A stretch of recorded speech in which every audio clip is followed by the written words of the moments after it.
Terima kasih Anda masih bersama kami pemirsa. Kami sudah bergabung kedatangan tamu yaitu Pak Zainal Arifin Muhtar, Direktur Pusat Kajian Anti Korupsi UGM atau Pukat UGM. Pak Zainal, terima kasih sudah hadir di Berita Satu TV. Kita tengah memperbincangkan babak baru sinergi antara KPK dan Polri dengan adanya kerjasama baru. Pak Zainal sendiri melihat bagaimana kinerja kerjasama ini? Kerjasama itu kan tentunya bisa kita lihat setelah dituangkan dalam bentuk yang nyata, lalu kemudian ada alat-alat terukur. Seingat saya kan di zaman sebelumnya juga kerjasama itu sebenarnya ada, cuman MOU. Cuman sayangnya memang dalam konsep MOU itu Memorandum of Understanding, jadi kalau tidak dilaksanakan juga mereka saling understand gitu, jadi seakan-akan mereka saling mengerti ketika tidak dilaksanakan. Nah dalam konteks itulah memang tantangan terberat pertamanya kalau kita mau bicara soal konteks menyinergikan dalam bentuk MOU adalah tidak berhenti pada titik MOU, tapi ketika dituangkan dalam bentuk langkah konkret yang nyata, lalu kemudian terukur dan kemudian bisa diimplementasi. Ya, Pak Zainal, ini kita sudah terhubung dengan Kapolri, Pak Jenderal Polisi Badrodin Haiti. Selamat sore, Pak Badrodin Haiti. Selamat sore. Ya Pak, ini harapan Kapolri terkait sinergi KPK Polri ini langsung dipenuhi oleh pimpinan KPK baru Pak dengan adanya lembaran baru KPK dan juga Polri. Nah, program-program apa saja yang akan digarap oleh KPK dan juga Polri? Iya, jadi begini ya, kan memang dari beberapa waktu yang lalu juga kepemimpinan yang lalu selalu masyarakat mengharapkan supaya ada sinergi antara aparat penegak hukum, antara Polri, kemudian KPK, kemudian kejaksaan, itu semua di dalam pemberantasan dan pencegahan tindak pidana korupsi. Nah, itu yang selalu diharapkan dari kita, karena memang kami menyadari bahwa di antara lembaga-lembaga ini kan ada kelebihan dan kekurangan masing-masing ya, sehingga kalau saling melengkapi itu sangat bagus sekali gitu. Dan itu jangan terus dicurigai, padahal tujuan kita sama, adalah pemberantasan korupsi. Nah, ada kemarin yang beberapa hal yang dibicarakan. Saya juga menawarkan kalau memang perlu penambahan, misalnya perlu penambahan penyidik, ya silakan diminta berapa yang diminta. Kemudian kalau misalnya juga sedang menangani kasus yang cukup banyak LP yang ditangani, laporan polisi ya, kasus yang ditangani, tentu bisa saja akan memanggil kembali, kita BAKU kan, dan akan memanggil kembali penyidik-penyidik yang pernah bertugas di sana, supaya sudah tune in, bisa melakukan apa yang harus dilakukan oleh penyidik dalam menyelesaikan berkas perkara. Kemudian dari KPK juga akan berinisiatif untuk membuat tim reaksi cepat. Nah, saya bilang itu bagus juga. Silakan itu nanti pembicaraan secara teknis bagaimana nanti bisa ditindaklanjuti. Ya. Pak Kapolri, tentang tim reaksi cepat ini, Pak Kapolri, ini banyak pertanyaan nantinya akan seperti apa, Pak? Terkait bagaimana penanganan pemberantasan dan juga pencegahan tindak pidana korupsi, termasuk salah satunya bagaimana membentuk tim untuk perbaikan sistem terhadap beberapa kasus-kasus yang selama ini sangat rawan. Beberapa daerah yang sangat ini rawan terhadap tindak pidana korupsi.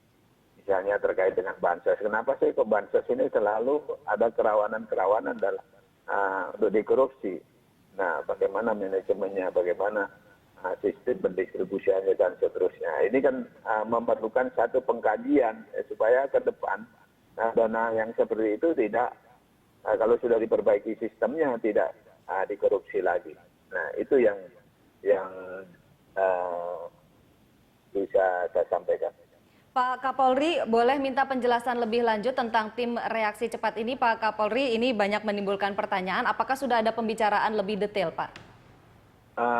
Belum, lebih detailnya belum, karena ide itu baru disampaikan oleh pimpinan KPK waktu itu, kemarin itu. itu akan melibatkan informasinya yang disampaikan akan melibatkan dari KPK, penyidik KPK, dari Polri, kemudian juga dari Kejaksaan Agung. Tetapi formatnya kayak apa, teknisnya bagaimana kita belum bisa tahu persis. Kita akan dibicarakan lebih lanjut. Oke, Pak Badrodin Haiti, Anda sendiri tidak melihat bagaimana kinerja ini tidak saling mengganggu independensi antar lembaga. Bagaimana agar ini tidak mengganggu hal itu, Pak Kapolri? Justru kita kan saling membantu, bukan saling mengganggu. Bagaimana kita bisa mempengaruhi satu sama lain. Kalau toh misalnya kita diminta bantuan memperbantukan penyidik-penyidik kita, itu yang menjadi leading sektornya kan tetap KPK. Bukan Polri yang jadi leading sektornya. Kenapa? Bagaimana bisa mengganggu? Ya, baik. Lalu tapi loyalitas penyidiknya nanti seperti apa, Pak Kapolri? Kan ada BKO ke KPK, tapi tetap penyidik Polri. Nggak ada masalah. Nah, kan sama saja dengan penyidik yang ada di KPK yang statusnya Polri. Apa terus itu loyalitasnya diragukan? Kan nggak juga. Cuman ini waktunya hanya sebatas menyelesaikan, waktunya lebih pendek, dia lebih panjang. Kan itu perbedaannya. Oke, akankah ada pertemuan lanjutan Pak Kapolri untuk membicarakan kerjasama atau sinergi ini secara lebih detail? Nah, tentu secara teknis akan dibicarakan lebih detail bagaimana teknisnya, bagaimana penanganan. Karena memang terus terang kita juga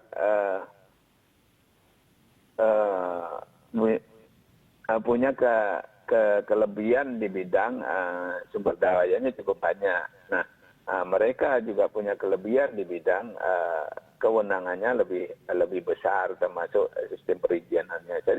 Sehingga kalau menyelesaikan perkara-perkara tindak pidana korupsi itu memang lebih bagus yang leading sektornya itu dari KPK di tingkat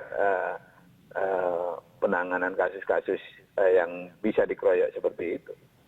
Seberapa banyak nanti penyidik dari Polri yang bisa diperbantukan ke KPK, Pak Kapolri? Ya, sangat tergantung dari kasus yang ditangani. Kemarin saya contohkan misalnya penyidiknya di KPK kan 92. Kalau menangani 70 kasus, itu kan mungkin juga 1,5 tahun juga belum selesai. Nah, yang seperti itu kan perlu perkuatan. Terserah caranya. Nah, apakah waktu itu saya tawarkan, apakah sistem diperbantukan seperti itu, atau mungkin kasusnya yang dilimpahkan, misalnya kasus-kasus yang bosnya ditangani, kemudian yang bawahan-bawahannya ini bisa dilimpahkan ke Kejaksaan atau ke Polri. Boleh seperti itu dilakukan. Ya sangat terserah. Ini kan kerjasama. Ya. Bagaimana dengan, ya baik Pak Kapolri, terima kasih banyak sudah bergabung dengan kami. Terima kasih Pak Badrodin Haiti. Kita kembali ke Pak Bibit dan juga Pak Zainal. Pak Zainal, tadi kita terhenti ini tentang independensi antar dua lembaga yang bersinergi. Anda sendiri melihatnya seperti apa? Satu yang paling pasti adalah KPK dan Polri memang harus bersinergi. Itu pasti. Jadi itu perintah undang-undang begitu, harapan masyarakat begitu, lalu kemudian tingkat keberhasilan pemberantasan korupsi juga ketika ada koordinasi yang baik. Jadi sinergi adalah penting. Cuma yang kedua memang harus diberikan garis catatan-catatan, beberapa catatan. Yang pertama tentu saja adalah detail itu tadi. Kita tentu siapapun pasti yang concern pada wilayah ini pasti menanti apa yang dimaksud dengan detail. Karena setan biasanya datang di detail. Nah, detail itu yang akan dibahas lebih lanjut ya. Tadi sudah diungkapkan pembahasan juga lebih oleh lanjut Pak itu yang akan menjadi menarik. Sampai di mana wilayahnya, apa yang terjadi. Apalagi misalnya ada kasus-kasus yang melibatkan polisi, bagaimana mungkin nih mereka kemudian kerja bareng ngerjainnya. Itu kan akan mengalami hambatan-hambatan tertentu yang seperti kita tahu sendiri bahwa ada kasus-kasus yang dicurigai melibatkan orang Polri sendiri. Itu satu. Yang kedua, juga sistem-sistem misalnya koordinasi dan supervisi. Karena koordinasi dan supervisi itu selalu menjadi pertanyaan besar ketika kemudian tidak dibangun koordinasinya dengan baik. Karena supervisi bagaimana mungkin kalau misalnya orang yang bawahan kemudian datang ke Polda mengkoordinasi dan mensupervisi seorang Kapolda gitu. Jadi kadang-kadang ketakutannya akan menjadi tinggi. Kenapa? Karena setiap saat dia tahu bahwa dia akan balik ke Polri dan kemudian dia akan menjadi bawahan lagi suatu saat nanti. Nah itu yang pertama. Jadi yang pertama barangkali soal tingkat detail, apa yang dimaksud pendetailan dari kerjasama itu. Yang kedua adalah ini adalah dua institusi yang terpisah. Kalau perintah undang-undang, KPK kemudian melakukan purifikasi. KPK melakukan upaya perbaikan terhadap kepolisian sehingga kemudian kepolisian bisa juga menjajarkan diri atau bisa melakukan sesuatu yang jauh lebih kuat untuk pemberantasan korupsi. Nah, yang harus kita garis bawahi adalah mungkin kalau dibuat sistemnya persis padu sama, itu akan menjadi berbahaya juga. Termasuk tadi misalnya bahasa yang mengatakan sumber daya nanti berapapun yang dibutuhkan akan kita kirimkan. Kalau itu yang terjadi, artinya masuk semua sumber daya kepolisian ke KPK, bayangan saya berarti KPK sama dengan Polri. Dan kekhususan KPK kemudian buat apa? Buat apa lagi kalau kemudian ada KPK, kalau kemudian KPK sama dengan Polri atau Oke, jadi semua... the devil memang in the detail ya. Kalau menurut Anda sendiri, sinergi atau kerjasama yang bentuknya win-win antara KPK dengan Polri itu seperti apa? Ada banyak sekali sebenarnya. Kalau mau dibaca undang-undang KPK yang ada sekarang pun sebenarnya, porsi itu sudah bisa dikerjakan dengan baik. Porsi-porsi koordinasi, supervisi, permulaan untuk melakukan penyelidikan, SPDP diberitahukan. Kalau itu saja berjalan dengan baik, sebenarnya sudah efektif. Nah, saya bayangkan sekarang adalah meningkatkan level. Dulu sebenarnya undang-undangnya tidak dijalankan dengan efektif. Nah, kalau sekarang mau dinaikkan levelnya, pertanyaan saya adalah bukan soal sanggup, tapi mau nggak sih? Karena dulu ketika levelnya seperti yang diperintahkan undang-undang hanya di tingkat koordinasi, supervisi, saling berbagi informasi, ini tidak berjalan dengan efektif nih. Karena problemnya barangkali, kan kalau kita bicara soal unable and unwilling, tidak mampu dan tidak mau, problemnya jangan-jangan memang soal bukan tidak mampu, tapi sebenarnya problemnya adalah tidak mau. Nah, kalau di tingkat level bawah yang seperti sekarang, yang seperti selama ini dia impikan pun tidak, ketika itu mau dinaikkan levelnya, seperti dalam perjanjian, apa yang dikatakan tadi, interaksi cepat, dan lain sebagainya. Nah, yang kita khawatirkan sebenarnya, saya tidak khawatir dengan kemampuan. Kalau mampu sangat mungkin, mereka akan saling menyesuaikan diri. Tapi ini problem kemauan. Kita ke Pak Bibit, kira-kira KPK mau nggak Pak? Maksudnya mau?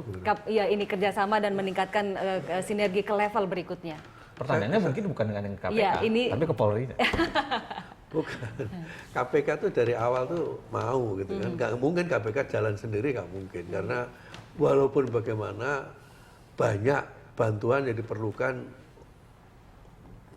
oleh KPK dari Polri. Ya, tadi sudah saya katakan, nangkep orang aja kita juga harus minta bantuan Polri, menghadapi pengunjuk rasa kita minta bantuan Polri, mengamankan gedung juga bantuan Polri. Nah ini tidak bisa berdiri sendiri, dan saya berpendapat begini, kalau polisinya diperbaiki, jaksanya diperbaiki, hakimnya diperbaiki, pengacaranya diperbaiki, KPK itu nggak ada juga nggak apa-apa.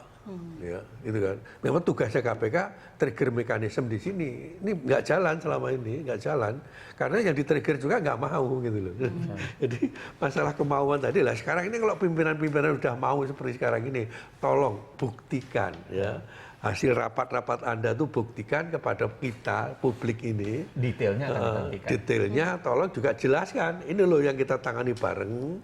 Yang nggak mungkin ditangani bareng, misalnya yang diperiksa polisi, ya nggak mungkin dong kita tangani dengan polisi. Mungkin kita tangani dengan jaksa. Diperiksa jaksa, kita tangani dengan polisi. Kenapa enggak? Ya.